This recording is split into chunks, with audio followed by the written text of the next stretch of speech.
દેશભરમાં નીટ પરીક્ષાનું paper leak થયું હોવાની ઘટના પ્રકાશમાં આવતા લાખો વિદ્યાર્થીઓના સપના પર પાણી ફરી વળ્યું હતું। ત્યારે હવે આવનાર 21 જૂનના રોજ પૂર્ણ સુરક્ષા સાથે પરીક્ષા યોજાનાર છે। ત્યારે સુરતમાં શાળાઓ દ્વારા નીટ પરીક્ષાની તૈયારીઓ શરૂ કરવામાં આવી છે।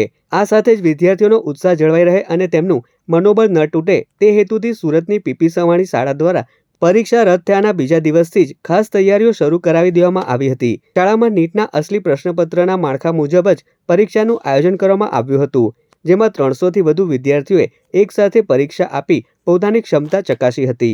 2 વર્ષ સતત મહેનત કરવાને કારણે પણ જો એક્ઝામ રદ થાય તો દુઃખ તો ઘણું થાય, પરંતુ જે હવે બધા માટે છે તે પણ અમારા માટે છે, એટલે એક્ઝામ તો દેવાની છે, એટલે વધુ દ્રઢ મનોબળથી આપણે તૈયારી કરવાની છે અને એક્ઝામમાં સારું આપણું બતાવવાનું છે।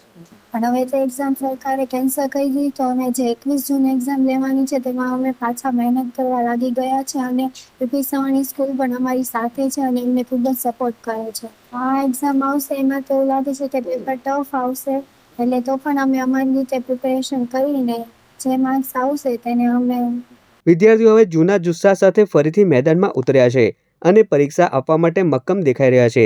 જો કે વિદ્યાર્થીઓમાં એક જ આશા અને અપેક્ષા જોવા મળી રહી છે કે આ વખતે તંત્ર દ્વારા પૂરતી તકેદારી રાખવામાં આવે અને ફરીથી પેપર ફૂટવાની જેવી ઘટનાઓ ન બને, તેમજ શાળાઓ દ્વારા કરવામાં આવેલી આ ત્વરિત તૈયારીઓએ અનિશ્ચિતતાના માહોલમાં વિદ્યાર્થીઓને નવું માર્ગદર્શન અને આત્મવિશ્વાસ પૂરો પાડ્યો છે કે તમારા માટે આ એક બીજી તક છે।